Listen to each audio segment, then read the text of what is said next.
El origen del hombre. Una de las primeras interrogantes del ser humano cuando tomó conciencia de sí mismo fue acerca de su origen. Preguntas de cómo surgimos, dónde surgió el hombre, quién o quiénes nos crearon, darán vuelta en la cabeza del ser humano. Fue así como surgieron posibles respuestas o teorías para tratar de explicar estas dudas. Es por ello que cada civilización o cultura antigua se valdría de la religión a fin de poder explicar su origen. Esto se dará en los pueblos politeístas, aquellos que tienen varios dioses, como también en los monoteístas, aquellos que solo tienen un dios. Lo común de estos es que a través de mitos irán explicando el proceso de creación de la humanidad. Entonces tenemos que la interrogante a responder es: ¿cómo surgió el hombre? A. El creacionismo. El creacionismo. Como ya hemos visto, en esta se afirma que un dios o varios dioses intervendrán en la creación del ser humano. A continuación veremos algunos mitos de distintos pueblos, alejados entre sí por la distancia y el tiempo, en los cuales se explicará, a la manera de estos, el origen del ser humano. 1. La tradición sumeria. La mitología sumeria narra que en un principio dioses semejantes a los hombres llegaron a la tierra en sus carros celestiales. Pronto reinarían sobre ella.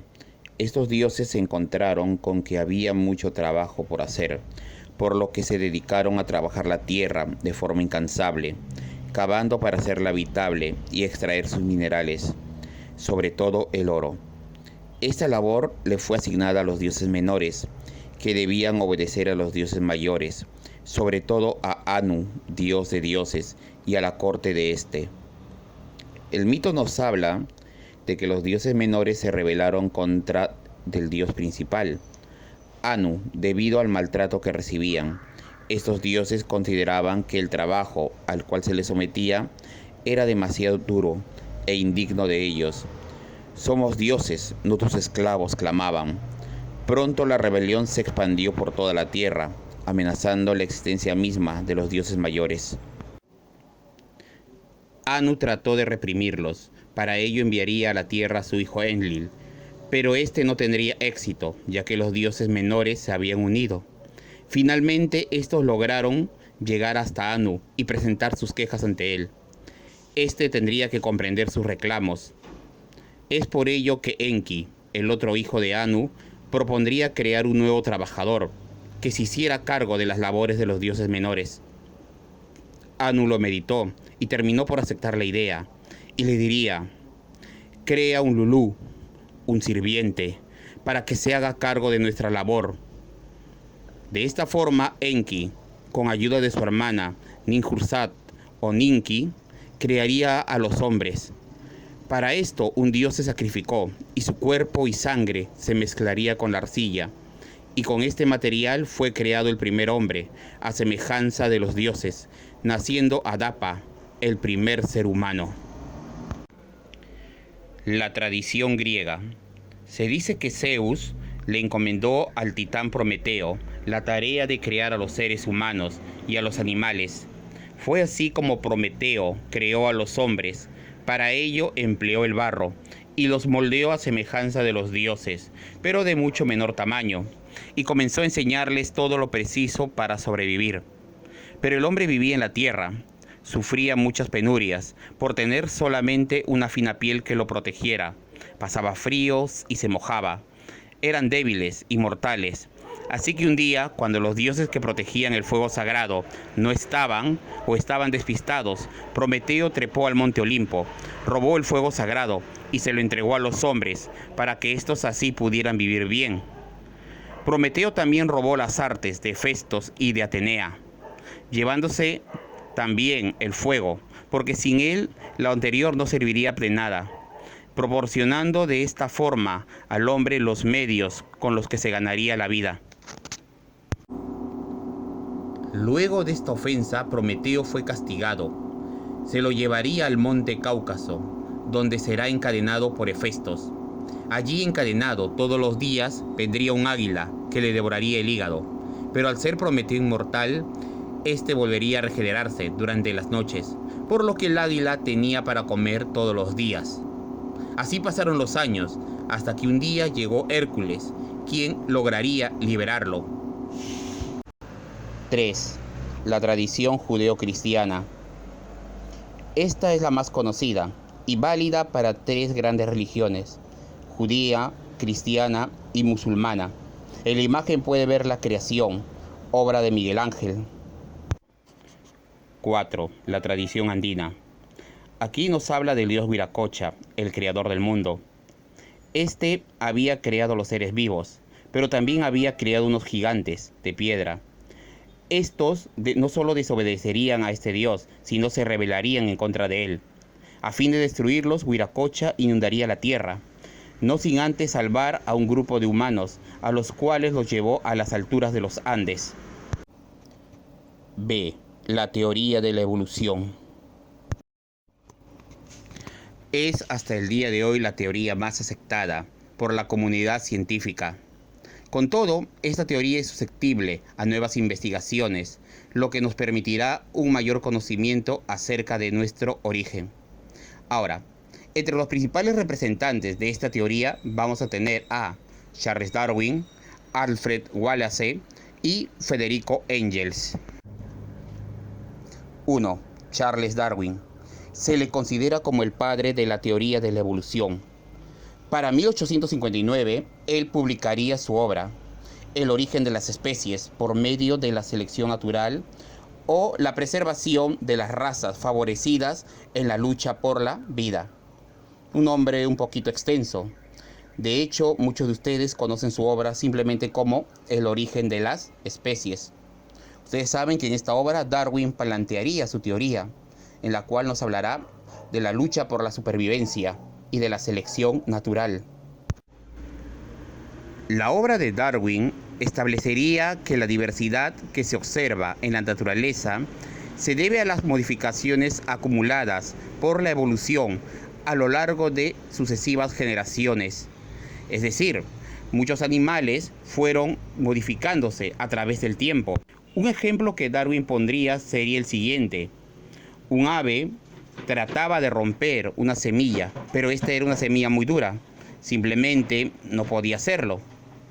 Uno de sus descendientes probablemente lo lograría, pero para ello tuvo que haber adaptado su pico, es decir, un pico más duro. Esta modificación será transmitida a las siguientes generaciones a través del tiempo. La idea de la evolución no apareció de noche a la mañana. Darwin fue madurando su teoría a partir de su viaje alrededor del mundo, a bordo del Beagle. Este viaje duró casi 5 años.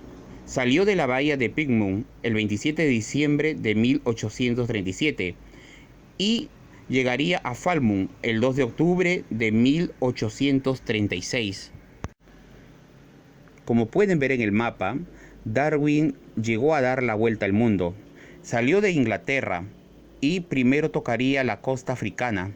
Luego llegaría a lo que hoy en día es el Brasil y el sur de Argentina. En el mapa pueden observar que llega a Valparaíso, Chile, e incluso llega al Callao, ¿no? Finalmente se dirige a las Islas Galápagos. Luego atravesaría el Pacífico en dirección a Nueva Zelanda y Australia, para luego retomar su ruta hacia Europa, llegando al Cabo Tormentas, eso es en Sudáfrica, nuevamente tocar Brasil y finalmente llegar a Inglaterra. Un viaje de 5 largos años en donde él maduraría su teoría evolutiva. Las ideas de Darwin acerca de la evolución provocarían un gran revuelo. De hecho, la publicación de su obra, El origen de las especies, atrajo un amplio interés internacional, provocando acalorados debates, tanto en la comunidad científica como en la religiosa, que se verán reflejados en la prensa popular. En poco tiempo, El origen de las especies se traduciría a varios idiomas, convirtiéndose en un texto científico fundamental, cuya discusión implicó a una multitud de sectores sociales. En la imagen pueden observar una caricatura del siglo XIX, ¿no? En ella se observa un Darwin, forma simiesca. Es que, muchachos, la mentalidad de la época no aceptaba esta teoría. También hay que aclarar un detalle. Darwin nunca dijo que el hombre descendía del mono, aunque sí reconoció que ambas especies, tanto los monos como los hombres, tenían un ancestro común. Alfred Russel Wallace fue un naturalista, explorador, geógrafo, antropólogo y biólogo británico, conocido por haber propuesto una teoría evolutiva a través de la selección natural, independientemente a la de Charles Darwin, lo que motivaría a este a adelantar la publicación de su propia obra, en donde plantearía su propia teoría evolutiva. Contrario a lo que se creería, Wallace no llegó a considerar que Darwin se había apropiado de su idea. De hecho, será el propio Wallace uno de los mayores defensores de lo planteado por Darwin. Al respecto, Darwin diría: "Jamás vi coincidencia más impresionante". Y agregaría: "Si Wallace tuviera mi borrador, escrito en 1842, no habría podido realizar un resumen mejor". Aporte de Federico Engels. Federico Engels fue un filósofo, periodista y socialista alemán. Él plantearía que el trabajo fue lo que propició el proceso de hominización. De hecho, será el pilar de la evolución del hombre, es decir, que el trabajo jugó un papel muy importante en el origen y desarrollo de las relaciones sociales de la comunidad primitiva. Las ideas de Engels fueron presentadas en su obra El papel del trabajo en la transformación del mono en hombre. En esta se plantea que hace centenares de miles de años una raza de monos antropomorfos, extraordinariamente desarrollada y que vivía en los árboles, sería la que iniciaría la humanidad. Estos monos diferenciarían las funciones de los pies y de las manos, lo que les permitiría adoptar más y más una posición erguida.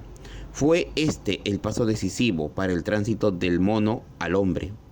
La mano era libre y nos permitiría elaborar nuestras propias armas y herramientas. Todo aquello que mejoraría nuestra forma de vida estaba ahora a nuestro alcance, ya que ahora y con el paso del tiempo mejoraría nuestra destreza y habilidad, lo que sería transmitida por herencia de generación en generación. En resumen, el trabajo es la creación y la utilización de instrumentos de producción, es decir, herramientas, las cuales nos permitieron transformar nuestro entorno, controlar en cierto modo a la naturaleza. Y esta habilidad, que no es más que nuestro trabajo, nos permitió garantizar nuestra supervivencia y con el tiempo será responsable de las modificaciones en la constitución corporal del hombre. Un ejemplo sería, hace cientos de miles de años, nuestros ancestros eran velludos, pero el uso de pieles y luego de ropas para cubrirnos traería como consecuencia la pérdida de ese pelaje que cubría a nuestros primitivos ancestros. Ahora bien, respondamos lo siguiente: ¿en qué continente surgió el ser humano? África es considerada como la cuna de la humanidad. Hace más de 4 millones de años se formó la falla del Gran Rift. Esta dividirá el continente africano en dos zonas. En la parte oriental se mantendrían los bosques, mientras que en la parte oriental se formaría una sabana, es decir, una llanura cubierta de pasto alto y con pocos árboles. Es en esta región donde se iniciará el proceso de hominización. En esta imagen vemos la taxonomía del hombre. Pertenecemos al reino animal. Nuestro filum es el de los cordados, la clase de los mamíferos, el orden de los primates, familia de los homínidos, nuestro género, Homo, y nuestra especie, Homo sapiens. La hominización fue un proceso largo. Como pueden observar en la imagen, hubo múltiples especies y subespecies en el género de los Homo. ¿Cómo se inició el proceso de hominización? Número 1. Un pasado arbóreo. En la imagen observamos una criatura. Esta criatura es un ancestro común, tanto del hombre como del mono. Esta criatura está adaptada a vivir en la copa de los árboles. posee un cuerpo bípedo que nos recuerda al nuestro. Sus manos son prensiles, lo que le permite sujetarse de rama en rama. A la vez posee una cola caudal que le permite mantener el equilibrio mientras realiza un salto de un árbol hacia otro. El ser humano conserva un vestigio de la cola caudal. Al concluir la columna vertebral, encontramos el coxis, un pequeño hueso. Este hueso es un residuo de lo que hace millones de años fue la cola caudal. 2. La vida en la sabana. Al vivir en la sabana y ante la ausencia de los árboles, los homínidos se vieron obligados a ponerse de pie, es decir, a andar erguidos. Esto traería consecuencias. Una de estas sería la mejora del campo visual, ¿no? Una mayor velocidad, una menor radiación sobre nuestros cuerpos y sobre todo se van a liberar nuestros brazos. 3. La utilidad del dedo pulgar. Al liberarse los brazos, las manos cobrarán una gran importancia y permitirán elaborar herramientas y armas. 4. La alimentación con carne. Las nuevas herramientas y armas le permitieron al hombre cazar y así acceder a la carne, es decir, a nuevos nutrientes. Pronto daríamos un paso mayor en nuestra evolución. 5. El fuego. El fuego lo cambia todo.